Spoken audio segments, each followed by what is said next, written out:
sou Isabela Ride, tenho 28 anos. Durante toda a minha vida, só desejei amor e reconhecimento da minha família. Sempre sonhei que, no dia do meu casamento, ao menos meus pais estariam ao meu lado, sorrindo com orgulho enquanto eu caminhava pelo corredor. Mas, em vez disso, recebi apenas indiferença fria. Eles desprezaram meu casamento como um evento trivial para alguém sem importância e escolheram viajar para comemorar com minha irmã. Lá estava eu, de vestido de noiva, procurando os rostos deles, e o que encontrei foram fotos e vídeos online, rindo, brindando, curtindo luxo, como se o meu dia não tivesse valor algum. Meu coração se partiu naquele instante. E a dor não parou por aí. Dias depois, eles ainda tiveram a ousadia de me ligar com mais exigências, como se tudo que já haviam feito não fosse suficiente.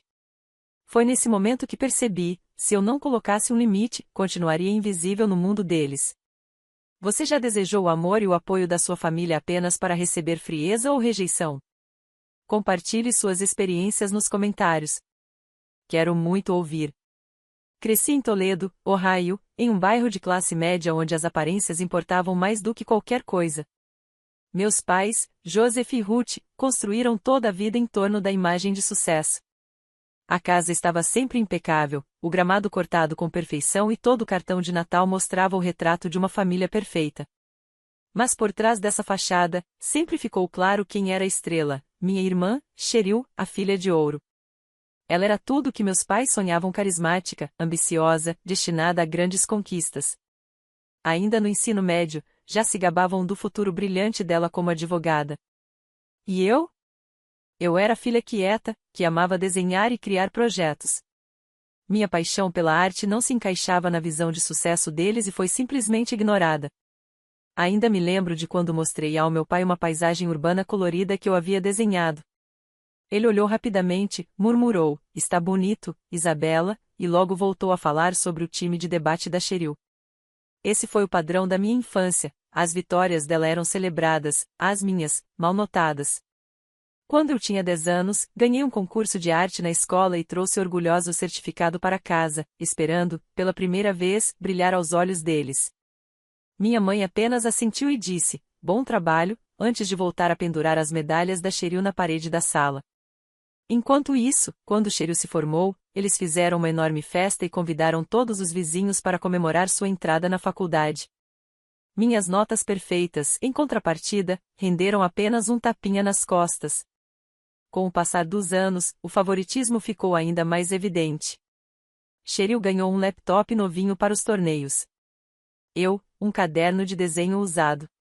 Meus pais viajavam horas para assistir às competições dela. Mas quando tive minha primeira exposição de arte, aos 14 anos, estavam ocupados demais com o trabalho. Fiquei sozinha no ginásio da escola, meus desenhos pregados em um quadro de cortiça, enquanto os pais dos outros tiravam fotos orgulhosos. Naquela noite, ouvi minha mãe dizendo a uma vizinha: "A Cheryl vai longe."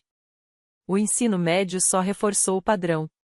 Cheryl já estava na faculdade, acumulando prêmios em pré-direito, e meus pais não paravam de se gabar. Colocavam-na no viva voz durante o jantar para exaltar seus estágios. Quando tentei contar que tinha sido aceita em um programa de arte em uma galeria local, meu pai me interrompeu: "Legal, mas você ouviu sobre a oferta que a Cheryl recebeu de um escritório de advocacia?" Meus sonhos eram invisíveis. A única pessoa que realmente me incentivava era minha professora de arte, que sempre me empurrava a seguir no design quando meus pais não faziam questão. Quando Cheryl voltava para casa nas férias, era uma celebração. Meus pais largavam tudo, preparavam seus pratos favoritos e se encantavam com cada palavra dela. Eu, por outro lado, era chamada para limpar. Certa vez, ouvi minha mãe dizer para Cheryl: "Você é o nosso bilhete para uma vida melhor." Fiquei sentada na escada, segurando um dos meus desenhos, percebendo que não era prioridade. Eu mal era vista. No último ano do colégio, desisti de buscar a aprovação deles. Coloquei toda a minha energia no meu portfólio e, com a ajuda dos professores, consegui uma bolsa para estudar design gráfico. Meus pais só disseram: "Que bom, mas seja prática." Ainda assim, não hesitaram em fazer um empréstimo para a faculdade de Direito da Cheryl, chamando aquilo de investimento na família. Aos 18, tive minha primeira grande chance: uma galeria em Toledo me convidou para expor meus trabalhos. Era o momento que eu sempre sonhara. Enviei convite para meus pais, torcendo para que aparecessem. Não apareceram. Em vez disso, deram outra festa para celebrar a aprovação da Cheryl na faculdade de Direito. Eu estava naquela galeria, cercada de estranhos admirando minha arte, sentindo orgulho, mas também um vazio. O que eu mais queria, o orgulho da minha família, não estava lá. Naquela noite, decidi que não buscaria mais a validação deles. Eu construiria meu futuro, mesmo que nunca se importassem em ver. Sair de casa para a faculdade foi como um recomeço. Ingressei em uma universidade em Ohio, cursando design gráfico, determinada a trilhar meu próprio caminho. Logo no início conheci Michael Foster, um assistente de ensino da minha turma introdutória de arte. Ele era gentil, tinha uma confiança tranquila e enxergava potencial no meu trabalho. Passávamos horas discutindo tendências de design, e ele sempre me incentivava a refinar meus projetos. Nesse mesmo período, conheci Nicole Reis, uma estudante de fotografia com humor afiado e energia sem fim. Tornou-se minha melhor amiga, sempre pronta para criticar meus esboços ou me arrastar para eventos de arte.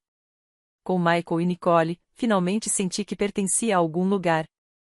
Meu primeiro ano foi difícil, mas empolgante. Virei noites aperfeiçoando logotipos e layouts, movida pela necessidade de provar meu valor. Meus professores perceberam e um deles me indicou a um estúdio de design local para estágio.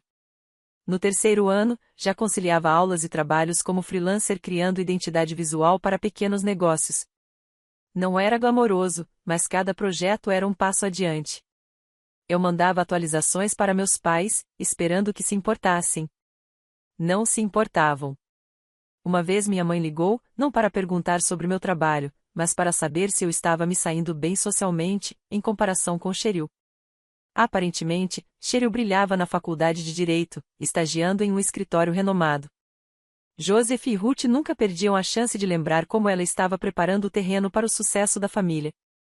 No meu último ano, conquistei uma grande oportunidade, um contrato para criar uma campanha para uma agência regional de publicidade. Foi meu primeiro verdadeiro gosto de sucesso profissional.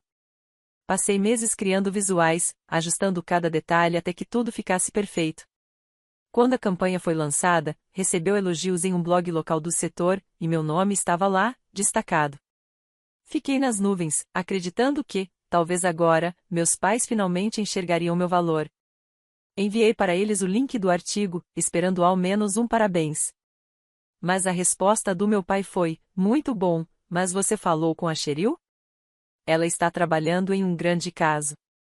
Meu coração afundou. Mostrei um e-mail para Nicole, que apenas balançou a cabeça e disse: eles não te merecem. Michael era diferente. Ele comemorava cada conquista, por menor que fosse. Quando mostrei a campanha para ele, me levou para tomar um café e passou uma hora inteira perguntando sobre meu processo criativo. Ele não só me apoiava, ele entendia. Começamos a namorar naquele ano, e a confiança que ele tinha em mim me deixou mais ousada. Passei a assumir projetos maiores, como o rebranding de uma rede local de cafeterias. O trabalho era exigente, mas valeu a pena. Ao me formar, já tinha um portfólio que me garantiu um emprego em tempo integral em uma agência de médio porte em Toledo. Eu tinha 22 anos, construindo uma carreira que amava, e achei que, enfim, meus pais poderiam notar. Nicole virou meu porto seguro. Encontrávamo-nos sempre em uma lanchonete perto do campus, onde ela desabafava sobre o quanto era injusto o jeito como meus pais me tratavam. Você tá arrasando, Isabela, ela dizia, batendo a caneca na mesa. Eles são cegos demais para perceber. Ela me impulsionava a focar nos meus próprios objetivos e eu foquei. Peguei mais trabalhos freelance, sites para startups, posters para festivais locais. Cada projeto fortalecia minha confiança, e comecei a me importar cada vez menos com a aprovação deles. Mas, no fundo, ainda doía. Eu só queria que me enxergassem uma vez como enxergavam a Cheryl. No meio dos meus 20 e poucos anos, eu estava prosperando. A agência me promoveu a designer líder em uma grande conta, o rebranding de uma rede nacional de varejo. Era um contrato de 6 dígitos, enorme para alguém da minha idade. Liguei para meus pais, achando que esse seria o momento em que finalmente reconheceriam meu valor. Minha mãe atendeu com a voz distraída. Contei sobre o projeto, minha voz tremendo de empolgação. Ela fez uma pausa e disse: parece muito trabalho. Você tem falado com a Cheryl? Ela anda tão ocupada. Desliguei, atonita. Foi a última vez que tentei compartilhar minhas conquistas com eles. Depois daquela ligação, decidi colocar toda a minha energia na vida que estava construindo com Michael. Numa noite, enquanto caminhávamos à beira do rio Maumee, ele me pediu em casamento com um anel simples, os olhos cheios de esperança. Eu disse sim, com o coração transbordando. Planejamos um casamento íntimo em um restaurante à beira-rio em Toledo, um lugar que amávamos pelo ambiente acolhedor. Passei meses desenhando os convites, cada traço da minha caneta cheio de amor. Pela primeira vez em anos, me permiti acreditar que minha família apareceria. Que, talvez, esse marco teria importância para eles.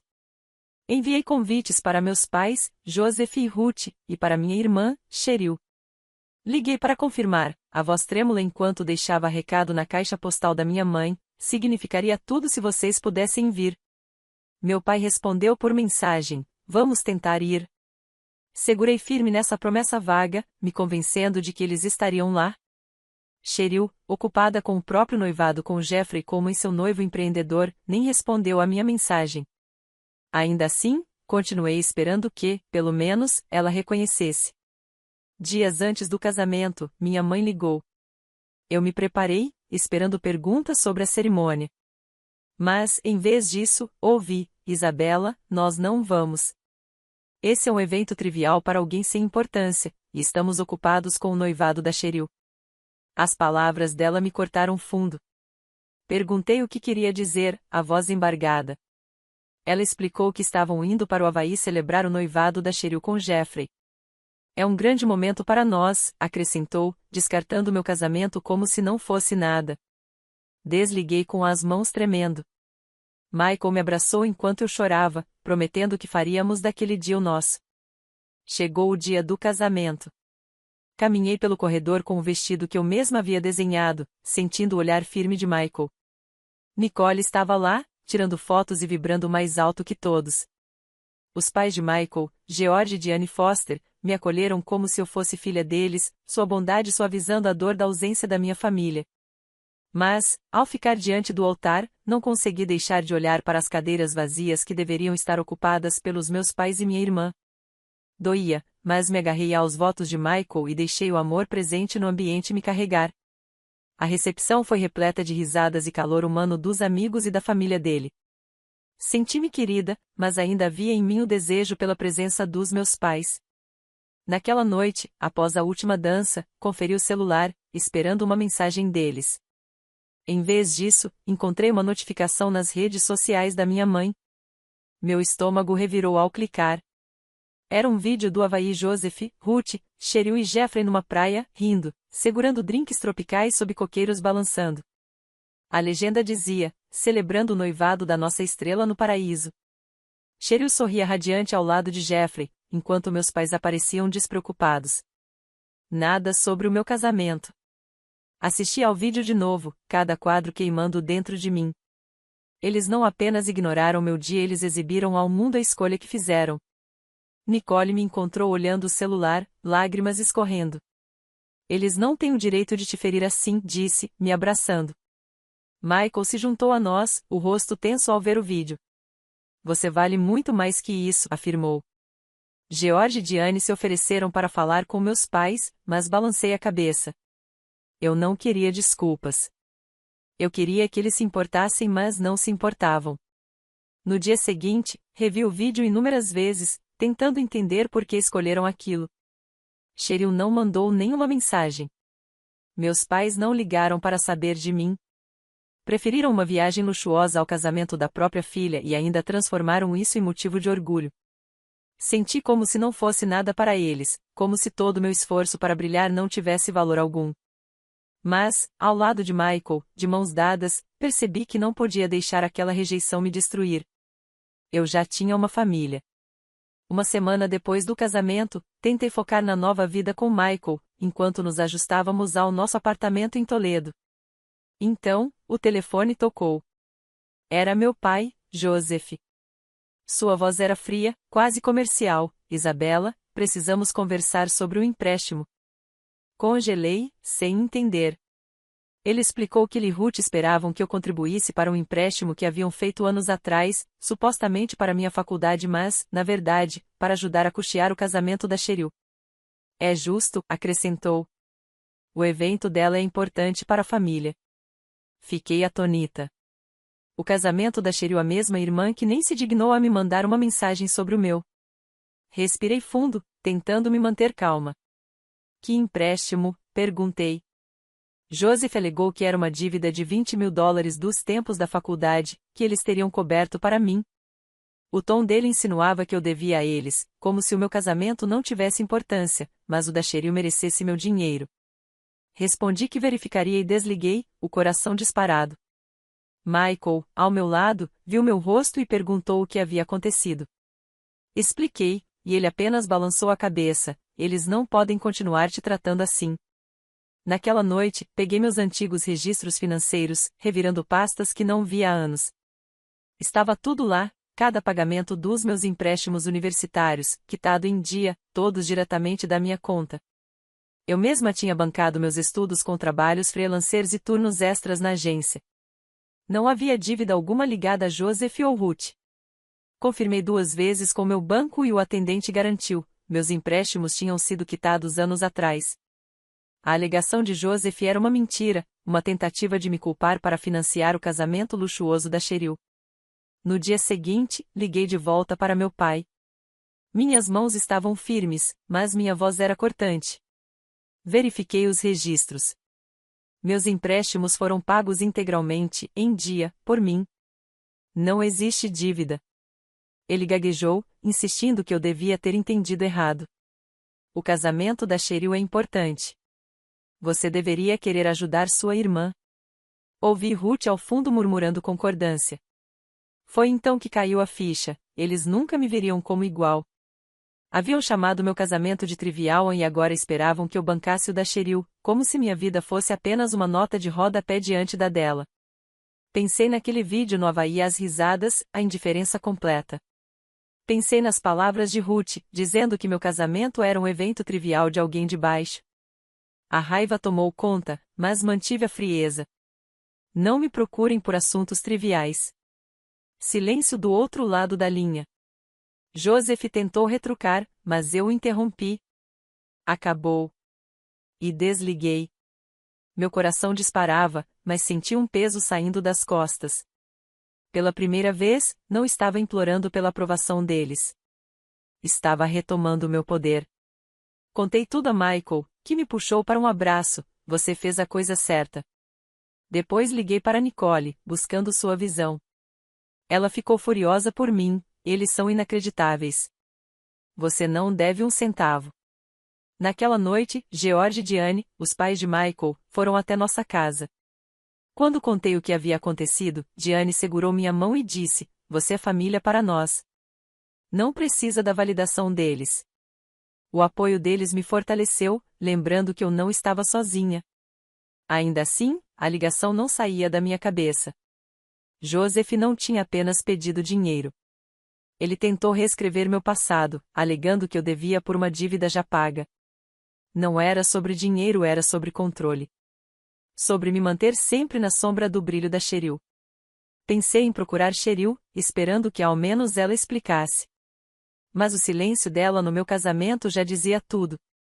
Ela era cúmplice, feliz em deixar nossos pais priorizarem sua vida enquanto eu ficava com os restos. Naquela noite, sentei com Michael e olhamos nossas fotos do casamento. Nicole havia capturado cada detalhe: meu sorriso, os votos de Michael, a alegria da família que escolhemos. Percebi que eu não precisava de Joseph, Ruth ou Cheryl para definir meu valor. Eu já tinha construído uma carreira, um casamento, uma vida, tudo nos meus próprios termos. A tentativa deles de me puxar de volta só fortaleceu minha decisão de seguir em frente sem eles. Enfrentar a exigência de Joseph foi um ponto de virada. Estava exausta. Decidi cortar todo contato com eles. Não era uma decisão precipitada, mas um passo necessário para proteger minha paz. Comecei com a doutora Scott, que Nicole já consultava por causa do estresse. A doutora Pamela Scott, terapeuta de presença calma e olhar atento, me recebeu em seu consultório em Toledo. Derramei minha história, os anos de ser deixada de lado, a dor do meu casamento, a audácia de Joseph em exigir dinheiro. Ela ouviu com atenção e disse: Você tem carregado as expectativas deles por tempo demais. Estabelecer limites é retomar a sua vida. As palavras dela me atingiram em cheio. Ela sugeriu um e-mail formal, deixando clara e definitiva minha decisão, algo que eu pudesse controlar sem interrupções. Michael foi meu alicerce em todo o processo. Sentados à mesa da cozinha, sua mão sobre a minha, ele disse: Você não deve nada a eles. Escreva o que precisa dizer. Nicole apareceu trazendo sua energia de sempre, eles já tiveram chances demais. Agora é sobre você. O apoio deles me deu força para encarar a tarefa. Passei horas redigindo o e-mail, escolhendo cada palavra para refletir minha firmeza. O e-mail foi endereçado a Joseph, Ruth e Cheryl. Escrevi: As suas ações mostraram exatamente o lugar que eu ocupo na vida de vocês. Dos anos de favoritismo até o desprezo pelo meu casamento e a exigência de dinheiro para o da Cheryl, vocês deixaram claras as suas prioridades. Não carrego mais o peso das expectativas de vocês. Não me procurem novamente. Mantive curto, firme e sem pedir desculpas. A doutora Scott revisou e sugeriu acrescentar uma linha para reforçar meu limite: qualquer tentativa futura de contato será ignorada. Fiz isso, sentindo um controle que nunca tive com eles. Enviar aquele e-mail foi apavorante. Meu dedo pairava sobre o botão, o coração acelerado. Michael, ao meu lado, disse: Você está fazendo isso por você. Apertei enviar e uma onda de alívio me tomou. Estava feito. Bloqueei os números deles e também as redes sociais, selando a barreira. Nicole me abraçou forte: Agora você está livre. Na sessão seguinte, a doutora Scott elogiou minha coragem: Você escolheu a si mesma. Isso é poderoso. Os dias seguintes foram estranhos. Eu esperava uma ligação, uma mensagem, algum esforço para me puxar de volta. Mas nada veio. Cheryl, que já havia se mantido em silêncio no meu casamento, continuou muda. Joseph e Ruth não responderam. A ausência deles apenas confirmou o que eu sempre soube: eu não tinha valor para eles. Doeu, mas também me libertou. Eu não estava mais correndo atrás da aprovação deles. Apoiei-me em Michael, que me lembrava diariamente de que eu era suficiente. Nicole me mantinha no eixo, me levando a galerias de arte para alimentar minha criatividade. George e Diane, os pais de Michael, surpreenderam pelo apoio. Nos convidavam para jantar e me tratavam como parte da família. Diane compartilhou histórias das próprias dificuldades, dizendo: Às vezes é preciso deixar ir para seguir em frente. O carinho deles preencheu um vazio que carreguei por anos. Com esse apoio, comecei a enxergar meu valor além da rejeição da minha família. A doutora Scott me ajudou a lidar com a culpa que aparecia, lembrando que limites não são egoísmo, mas autopreservação. Mergulhei no trabalho, assumindo novos projetos de design para canalizar minha energia. Cada logo criado, cada campanha liderada era uma prova da minha força. Nicole notou a mudança: Você está radiante, Isabela. Eles não podem apagar isso. Michael e eu começamos a planejar nosso futuro: uma casa, talvez filhos, sem a sombra do drama da minha família. Eu me sentia mais leve, como se tivesse tirado um peso carregado desde a infância. Mas cortar o contato não era apenas virar as costas, era reconstruir. A doutora Scott me ajudou a perceber que fui moldada pela negligência deles, mas não definida por ela. Comecei a escrever em um diário, como ela sugeriu, para organizar os pensamentos. Cada página era um passo na cura. Escrevia sobre a raiva, a tristeza, mas também sobre a esperança. Eu estava construindo uma vida com pessoas que me viam, que me valorizavam. Isso era suficiente. Deixar minha família para trás tirou um peso, mas causou ondas no mundo deles. Joseph e Ruth enfrentaram uma reação que não esperavam. A família estendida, ao saber da ausência deles no meu casamento e da cobrança por dinheiro, começou a se afastar. Minha prima Mary foi a primeira a se manifestar. Sempre foi próxima de mim e, quando soube da viagem ao Havaí e da mentira do empréstimo, ficou furiosa. Eles sempre colocaram a Cheryl em primeiro lugar, mas isso é vergonhoso. Mary parou de convidá-los para reuniões de família, e outros seguiram o exemplo. Tias e tios, antes neutros, começaram a recusar ligações. A reputação de Joseph e Ruth em nossa comunidade, tão unida, ficou manchada. Vizinhos comentavam sobre o egoísmo deles, e o círculo social encolheu. Enquanto isso, Cheryl enfrentava seu próprio revés. O noivado com Jeffrey Coleman, que meus pais haviam celebrado com tanto orgulho, começou a estremecer. A família de Jeffrey, que prezava a justiça, não gostou nada do favoritismo escancarado. Num jantar com os pais dele, questionaram Cheryl sobre o motivo de sua família ter pulado meu casamento para festejar no Havaí. Isso não está certo, disse a mãe de Jeffrey, num tom firme. Cheryl tentou defender nossos pais, mas Jeffrey mais tarde admitiu a Mary que aquilo criou tensão. Ele passou a enxergar de outra forma o papel dela naquela dinâmica familiar, questionando seu silêncio no meu casamento. O relacionamento, antes sólido, começou a se fragilizar sob o peso dessas conversas. Fiquei sabendo dessas novidades pela Mary, que sempre me mantinha informada. Ela ligava ou passava em casa para contar o que ouvia de parentes ou amigos em comum. Joseph e Ruth estão começando a sentir o peso disso, disse um dia, com os olhos brilhando de satisfação. Eles acharam que podiam sair impunes. Eu não comemorei, mas senti uma justiça silenciosa. As atitudes deles tinham consequências, e não era eu quem as impunha. Nas sessões, a doutora Scott me ajudava a processar tudo. Você estabeleceu um limite, e o mundo está respondendo. Esse fardo não é seu, é deles. Enquanto a vida deles desmoronava, a minha florescia. Michael e eu estávamos construindo um lar cheio de amor e risadas. Numa noite, sentados no sofá, ele segurou minha mão e disse: acho que estamos prontos para o próximo passo. Já vínhamos falando sobre formar uma família, e logo depois descobri que estava grávida. A notícia trouxe uma alegria que eu nem imaginava ser possível. Contei primeiro para Nicole, que gritou de emoção e quis organizar imediatamente um chá de bebê. Você vai ser a melhor mãe do mundo, disse, me abraçando forte. George e Diane ficaram radiantes, já tricotando mantas e se oferecendo para ajudar com a bebê. A gravidez me trouxe um novo foco. Passei horas planejando o quartinho, desenhando padrões para as paredes. No trabalho, eu também prosperava. Fechei um contrato importante com uma empresa local, e meus designs foram elogiados em toda Toledo. Cada conquista era mais um passo longe da sombra da rejeição da minha família. Michael e eu caminhávamos às margens do rio Maumee, sonhando com o futuro do nosso filho.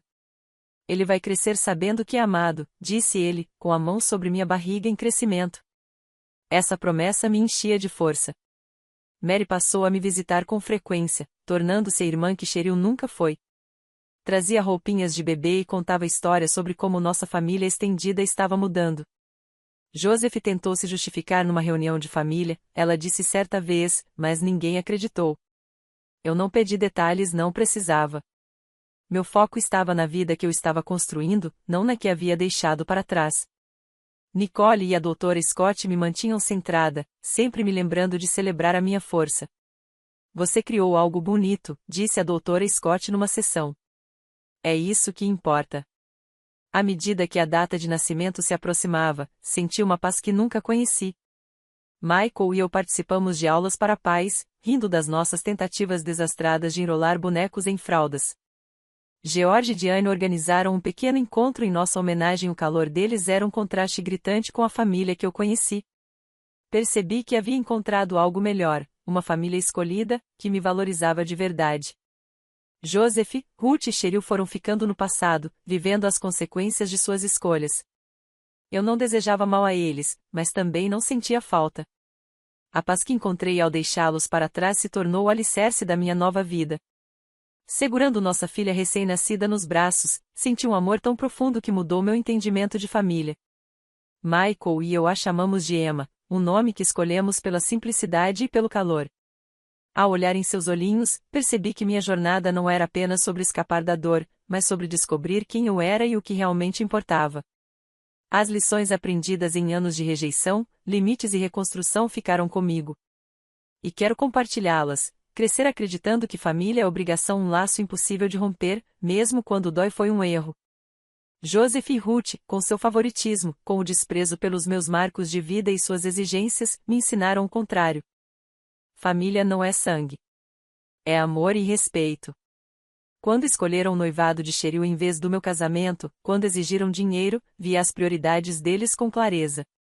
Cortar os laços não foi fácil, mas foi necessário. Colocar limites significava valorizar a mim mesma, algo com que sempre lutei. A doutora Scott me mostrou que aceitar a si mesma não é egoísmo, é sobrevivência. Minha família escolhida se tornou minha força. Michael, meu marido, esteve ao meu lado em cada lágrima e conquista, mostrando o verdadeiro significado do amor. Nicole, minha melhor amiga, iluminou meus dias mais escuros e me incentivou a criar, a crescer. George e Diane, os pais de Michael, me acolheram como filha, provando que família também se constrói. Mary, minha prima, tornou-se a irmã que Cheryl nunca foi, sua lealdade me lembrava de que eu não estava sozinha. Até a doutora Scott, com sua orientação firme, ajudou a reconstruir meu senso de valor. Essas pessoas me ensinaram que família é quem aparece, quem enxerga você, quem fica. Segurando Emma, eu sabia que lhe daria o amor que sempre desejei quando criança.